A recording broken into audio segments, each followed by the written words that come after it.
Terror in Dnipro as the city comes under attack by Russian drones. The explosion just meters away from us. Our cameraman Nart rushes towards the strike location, a residential area deep in the heart of the city centre.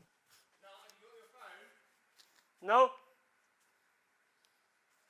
Our voices sound calm, but there is adrenaline and uncertainty as we attempt to coordinate ourselves and our producer, worrying about whether more Shahed long-range drones will come. We make it to the site of the first drone attack.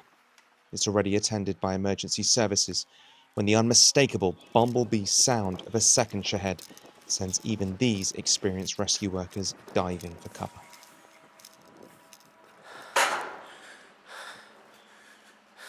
Nart says what we're all thinking as we lay on the ground, hiding.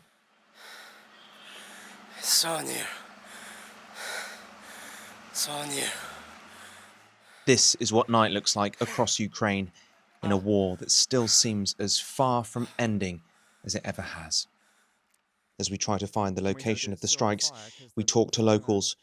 Very few want to be filmed as they too try to figure out what had happened and what might yet still. So we're just returning to where we saw the drone hit a moment ago. Obviously now in protective gear. There's a weird sense of like calm among some of the people that we're talking to, the neighbours and people that live in the local area who've clearly been through this stuff before. It is scary. For me, it's more the sound of the engine falling out the sky than it is the actual explosion. Of course, it's the anticipation, because you don't know where it is. We find one neighbour out in a dressing gown who tells us this sort of attack is not unusual. Is she scared? Ви налякані, як це почуваєте? It's scary. Дуже, бо це дуже гучно і дуже. It's very loud. It's right next to the house. Like this and. А, ви виходить, виїжджали, щоб перечути. I hear it's very, very. It's. Я слышала это дуже близько. Very close. Drone attacks have intensified in recent days, the woman said. Several people in houses nearby had been killed by Russian drones as well. As we walk further towards the site of the explosions, we pass a couple headed to a shelter. Locals seem calm but rattled by what had happened and ask us whether the drones had fully exploded or whether there could be further detonations. The man then asks us if there are shelters nearby. We tell him that emergency services are on the next road, who may have information about where they can hide. You okay? Okay. Ви в сховищі йдете, так? Дякую. Дякуємо.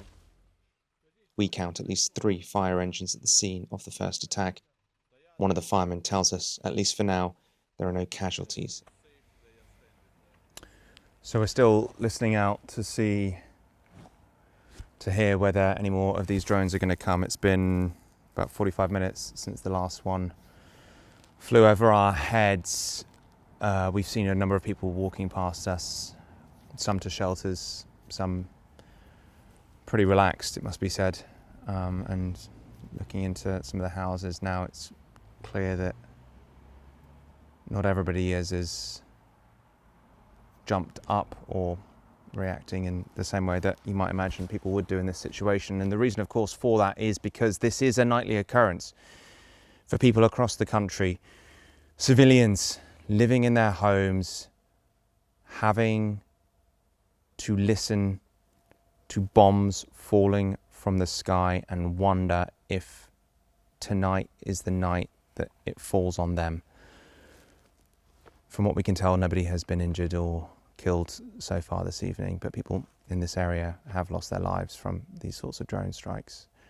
So it's probably only a matter of time before more people do. Joel Flynn, TRT World in Dnipro in Ukraine.